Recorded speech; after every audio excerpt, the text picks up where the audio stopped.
Hello everyone, welcome back to the channel. আজি মই আপোনালোকৰ মাজলে NEP 2020 ৰ অন্য এটি গুৰুত্বপূৰ্ণ ভিডিও লৈ আনিছো। ইয়াৰ আগত আমি অলৰেডি NEP 2020 ৰ ওপৰত কেইবাটাও পাৰ্টত ডিসকাস কৰি আহিছো আৰু আজি আমি নতুন কেইটামান টপিক ডিসকাস কৰিম বা নতুন কিছুমান ফৰ্মছ অফ কোৱেশ্চনছ ডিসকাস কৰিম। সো আজিৰ ভিডিওটো বহুত বেছি হেল্পফুল হ'ব কৈ আছে, আপোনালোকে শেষলৈকে চাই থাকিব। এতিয়া বলক প্ৰথমটি কোৱেশ্চনলৈকে যাওঁ। What will be the role of the National Research Foundation, NRF, under NEP 2020? So, G2 NRF, NEP 2020 under propose kora goise, tare role ki hobo? Correct answer hobo option B, promoting research in higher education. So, yare main functions bur hobo fund dia aru high quality research promote kora university aru college homohot. Logote innovation or interdisciplinary research encourage kora aru finally India's global research ranking to improve kora main aim hobo National Research Foundation. Next, what is the role of the NCF under NEP 2020? Correct answer hobo option C, it will guide the development of textbook. ঠিক আছে। So, G2 NCF, National Curriculum Framework, এই ফ্রেমওয়ার্কে guidelines provide কৰিব যাতে ইন্ডিয়াত ভাল এটা curriculum design কৰিব পাৰে। ঠিক আছে। ইয়াৰে ফাংশনছবোৰ হ'ব টেক্সট বুক প্ৰিপাৰেশ্যনত গাইড কৰা, সিলেবি প্ৰিপাৰেশ্যনত গাইড কৰা আৰু কোৱালিটি আৰু কোহাৰেন্স যাতে এডুকেশ্যনৰ মেইনটেইন হৈ থাকে সেইটোত হেল্প কৰা। ঠিক আছে। সো এইবোৰেই হৈছে NCFৰ কাম আন্ডাৰ NEP 2020। বাকি অপশনছবোৰ চাওক আমি কিয় চুজ কৰা নাই। অপশন এ চাব, it will be develop by each state independently develop কৰা নাযায়, আমাৰ ইণ্ডিয়াৰ বাবে এটাই থাকিব। Then it will create a uniform curriculum for all student. Uniform curriculum সকলো ষ্টুডেণ্টছৰ কাৰণে আমি ডেভেলপ কৰিব নোৱাৰোঁ, কিয়নো সকলো চাইল্ড একেধৰণেৰে লাৰ্ণ নকৰে। ডাইভাৰ্ছ লাৰ্ণাৰ্ছৰ কাৰণে আমি ডাইভাৰ্ছ কাৰিকুলাম ৰেডি কৰিব লাগিব। Then next, it will guide the development of textbook. Okay, it will correct answer choose korisu. Then it will focus only on science and technology. Although science and technology focus koribo, kintu only science and technology focus nokore aru belek bohuto factors ase jot neki focus koribo. To heibabe amar correct answer hol option C, which is related to preparation of textbook and syllabi. Next, how many languages does NEP 2020 suggest teaching students? Yare correct answer of option C, 3. NEP 2020 3 language formula to recommend kore. Students 3 languages hikibo lage during school education. At least duta language, native Indian languages hobo lagibo out of those 3 languages. Yare purpose to ki kobo gole jate ami multilingualism promote koribo paru aru Indian language and culture ru jate preserve kori rakhibo paru. Next, what is the proposed duration for a 4-year undergraduate program under NEP 2020? So yare answer to question ote lukai ase. Yare kol undergraduate program enike dibo lagisile question do. Okay, option B hobo 4 years. NEP 2020 a flexible undergraduate program eta introduce kore. Structure to hobo apunar 3-year degree jodi kore tenhole hitu traditional type e thakibo, degree pabo. Then jodi 4-year kore that with research option koribo pare. ঠিক আছে। তো ইয়াতে multiple entry এক্সিটৰ অপশনো আছে আন্ডাৰগ্ৰেজুৱেট প্ৰগ্ৰামত।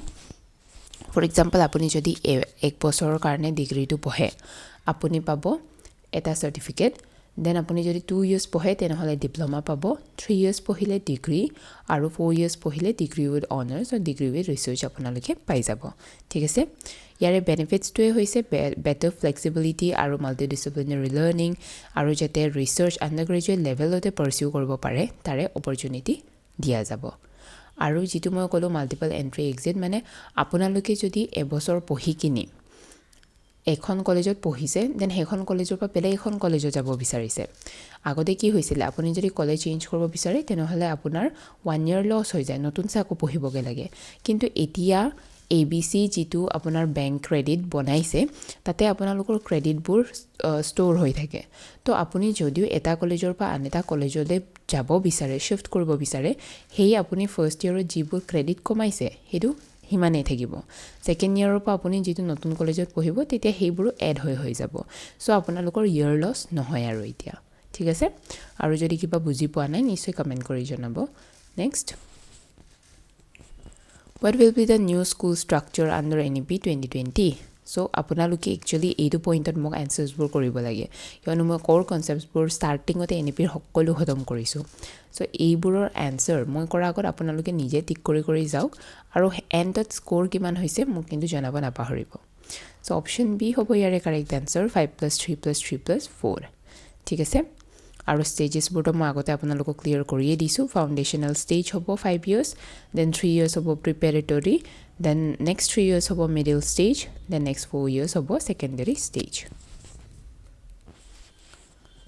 so what will the 5+3+3+4 structure emphasize yare correct answer হ'ব option A stronger early childhood education ঠিক আছে যেটো নতুন স্ট্ৰাকচাৰ হেইটো স্ট্ৰংলি আৰ্লি চাইল্ডহুড কেয়াৰ এণ্ড এডুকেশ্যনৰ ওপৰত ফোকাস কৰে আৰু ইয়াৰে ৰিজনটোৱে হৈছে যে ৰিসাৰ্চে দেখায় 85% অফ ব্ৰেইন ডেভেলপমেন্ট হেইটো বিফোৰ এজ অফ 6 এ হৈ যায় হেইভাবে NEP 2020 এ প্ৰি স্কুল এডুকেশ্যনটো ফৰ্মাল স্কুলিংৰ লগত ইন্টিগ্ৰেট কৰিছে আগতে হেইটো ইন্টিগ্ৰেট কৰা নাছিলে আজিকালি NEP 2020 ৰ আন্ডাৰ আহাৰ পৰা ইন্টিগ্ৰেট কৰা হৈছে next What new type of exam does NEP 2020 propose for assessing students? So, idu moi bare apanaloko type of assessment koraute korisilu. Only kita to katiye diok. No exams at all. Jodi exam se nohoy. Bacha bure no pohiboi. Nohoy ne? To amar correct answer hobo holistic and competency based assessment. So, yare focus to hobo critical thinking develop kora problem solving abilities develop kora understanding aro application of knowledge he hokkolbur qualities jate develop koribo pare aro ei approach e mane rote learning aro memorization to reduce koribo try korise thik ase aro basic e encourage korise critical thinking problem solving skills বুজি পাইছে ন আপোনালোকে holistic মানে তো মই কয় আহিছো overall developmentor কথা competency based মানে কিমান পাৰিছে মানে ষ্টুডেন্টে কিমান বুজিছে critical thinking কিমান কৰিব পাৰিছে আৰু problem solving abilities নিজে কিমান ডেভেলপ কৰিছে instead of rote learning and memorization next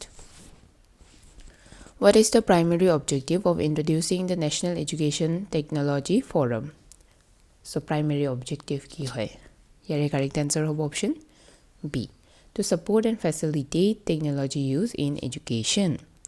So, NETF, hetu design kora goise jate technology teaching aro learning on promote koribo pari, best digital education practices share koribo pari, aro online aro blended learning support koribo pari.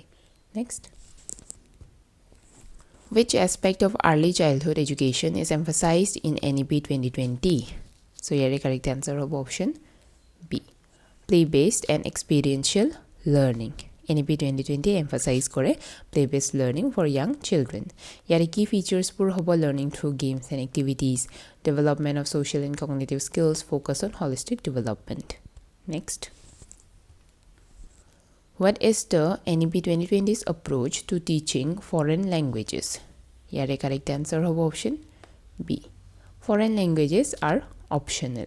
Foreign languages mane NEP 2020 at first Indian language broke emphasize kore then foreign language to optional subject hisabe offer kora jabo the foreign language include kore French German Spanish Japanese abor next which body is responsible for monitoring the implementation of NEP 2020 so here correct answer hobo option A Ministry of HRD So, Ministry of Human Resource Development, etia kintu rename hoy gol de idur. Eto dhori narakhibo je eto option kyo aha nai boli. Etia eto rename hoy Ministry of Education holge. Jitu neki NEP 2020 er implementation aru monitoring purpose or karone responsible hobo. Next. What does NEP 2020 propose for teacher training programs? Here correct answer hobo option B. Comprehensive and continuous professional development. So NEP 2020 A continuous professional development teacher সকলৰ basic emphasize কৰে কিয়নো teachers এ সদায় regular training receive কৰিব লাগে at least annually 50 hours তেওঁলোকৰ professional development হ'ব লাগে আৰু তেওঁলোকৰ টিচিং স্কিলছ পেডাগজি আৰু টেকনলজি ইউজৰ ইমপ্ৰুভমেন্টৰ ফোকাস কৰিব লাগে যিমান টিচাৰে নিজক আপডেট কৰিব ইমান বেছি ভালকে হিহুসকলক পঢ়াব পাৰিব next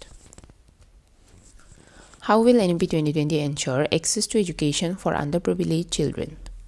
Yare correct answer hobo option C. By strengthening the public education system and providing incentives for marginalized groups. ঠিক আছে NEP 2020 এ equity আৰু inclusion educationত improve কৰাৰ কথা aim কৰিছে ইয়াতে তেওঁলোকে NEP 2020 এ কৈছে যে গভৰ্নমেন্ট স্কুলছ বোৰ strengthen কৰা আৰু স্কলাৰশিপ দিয়া লগতে disadvantaged গ্ৰুপ সকলক সাপোৰ্ট কৰা স্পেশাল ফোকাস টু দিব আপোনাৰ SC ST OBC minorities আৰু rural students হক যিবোৰ socially disadvantaged groups হয় next What is the role of the National Higher Education Regulatory Council under NEP 2020? Yare correct answer hobo option B. To regulate and monitor the quality of higher education institutions. So, A2 at a single regulatory body hisabe kam koribo for higher education.